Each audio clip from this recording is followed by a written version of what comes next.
श्रीमन्महागणाधिपतये नमः।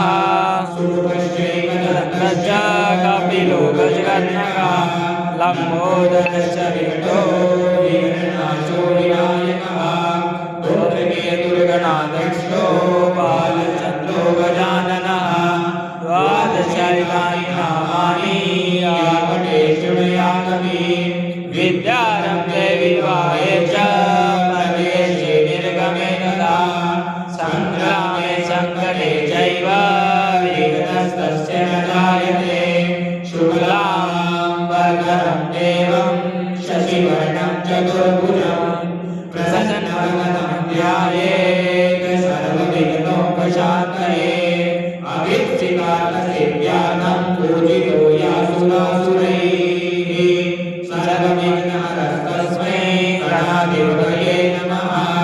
सर्वमङ्गलमाङ्गल्ये